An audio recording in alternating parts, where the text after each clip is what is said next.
आज हम सीखेंगे बहुत ही यूजफुल टॉपिक जो कि है use of A and the, मतलब आर्टिकल। जब हम इंग्लिश बोलते हैं तो कहीं पर भी हम ए एंड द का यूज़ ऐसे ही नहीं करते हैं, उसका लॉजिक भी होता है। तो आज हम सीखते हैं इसका मतलब क्या है, कैसे यूज़ करना है। यूज़ ऑफ ए का यूज़ हम तब करेंगे जब सिंगुलर नाउन होगा। और आई हैव अ बुक, मतलब मेरे पास एक बुक है। शी इज़ अ टीचर, वह एक टीचर है, मतलब अध्यापक है या फिर अध्यापिका है, वह एक अध्यापिका है। ही बॉट अ कार, उसने एक कार खरीदी। I saw a dog in the park, मैंने पार्क में कुत्ता देखा।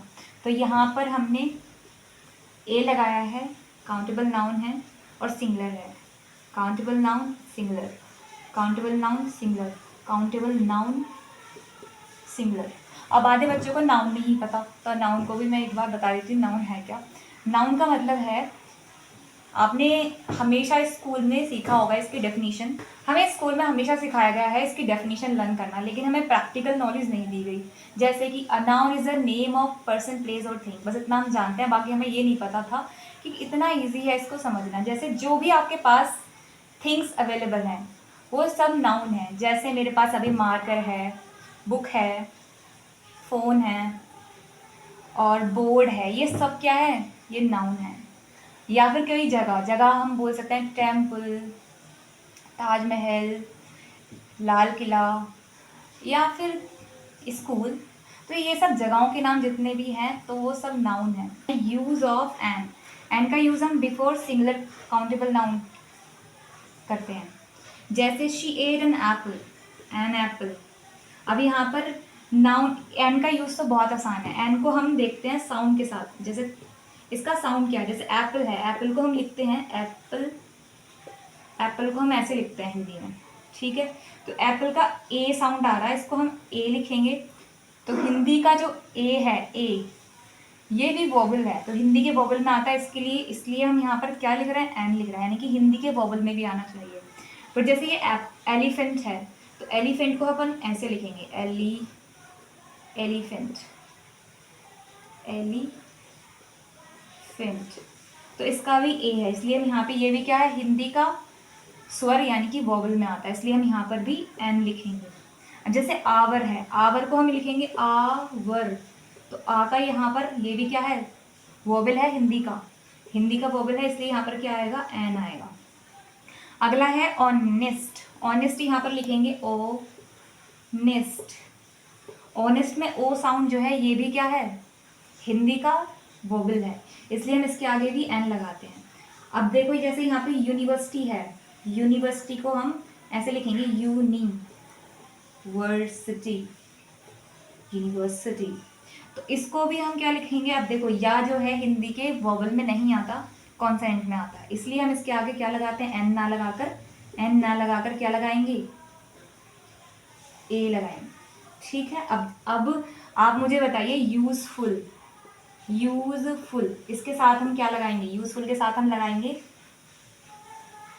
ए, ठीक है, क्योंकि या जो है यूजफुल, इसे हम ऐसे लिखते हैं। तो या जो है हिंदी के वोवल में ना नहीं आता, किस में आता है, हिंदी के कॉन्सोनेंट में आता है, इसलिए हम यहाँ पर एन का यूज़ नहीं करके किसका यूज़ करते हैं, ए यूजफुल, ठीक है।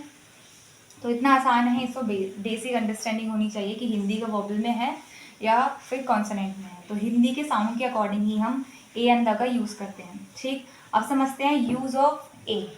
आवर ऑनेस्ट, इन सब के साथ, इसके साथ हम लगाएंगे ए, इसके साथ हम लगाएंगे ए, इसके साथ लगाएंगे एम, इसके साथ लगाएंगे एम, क्योंकि इनका साउंड क्या है, ओ, नेस्ट, आवर, यूनिवर्सिटी,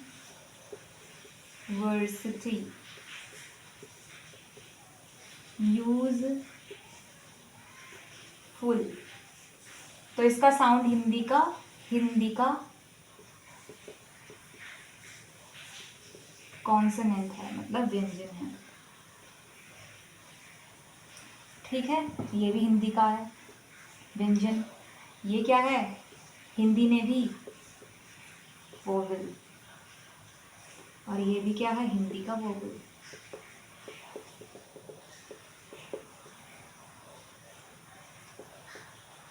तो इतना आसान है इसको समझना। अब देखते हैं यूज ऑफ द। द तो बहुत ही आसान है। द का यूज हम तब करते हैं जब जिससे हम बात कर रहे हैं उसको भी वो पता होता है और हम जो बता रहे हैं यानी कि सुनने वाला और कहने वाला दोनों को ही वो बात पता होती है, तो वहाँ पे लगाएंगे द। द का यूज़ किसी स्पेसिफिक चीज़ या स्थान या फिर कोई मॉन्यूमेंट के लिए हम यूज़ करते हैं। और आपको ध्यान रखना जितने भी प्लैनेट्स हैं, प्लैनेट्स जैसे कि मार्स, जुपिटर, ये सब, मर्क्यूरी, अब जितने भी प्लैनेट्स हैं 8, उनके आगे हम सब में क्या लगाएंगे?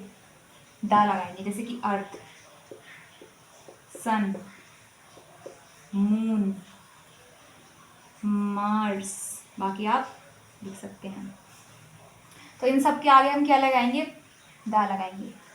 जितनी भी डायरेक्शन है, अब डायरेक्शन सिर्फ 4 हैं जो कि एक स्पेसिफिक चीज़ है, सबको पता है, इसे आप चेंज नहीं कर सकते। तो यहाँ पर हम क्या लगाएंगे? द का यूज़ करेंगे। जैसे कि east, waste, north, south.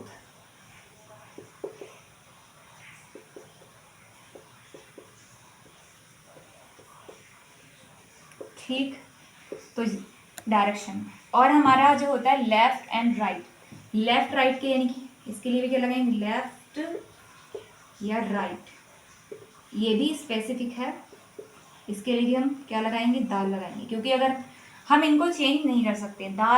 The left, the right, जो हमारा राइट है वो राइट रहेगा, ऐसा नहीं है कि आप इसको लेफ्ट बोल देंगे। ये जैसे डायरेक्शन है, सूरज पूर्व से निकलता है, अब आप ये नहीं कह सकते कि पश्चिम से निकलता है, यानी कि आप चेंज नहीं कर सकते।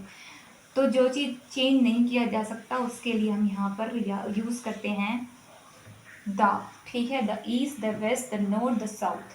फिर है द लेफ्ट, द राइट, जितने भी प्लैनेट्स होंगे, the earth, the sun, the moon, the Mars, the Jupiter, the Mercury, जितने भी है सब हम इसके साथ द लगाएंगे।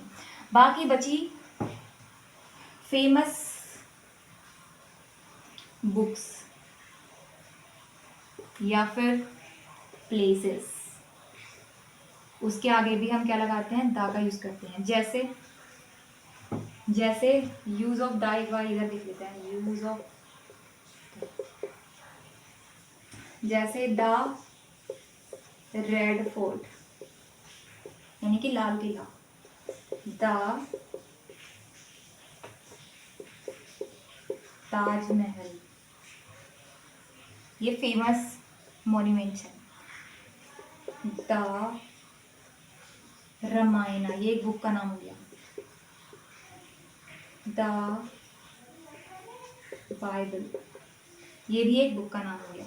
तो इतना आसान है ए एंड द को समझना। आई होप कि आपका ए एंड द का कन्फ्यूज़न अब समझ आ गया होगा कि कितना इजी है और इसे बोलना भी बहुत आसान है। तो मिलते हैं हमारी नेक्स्ट लेसन में।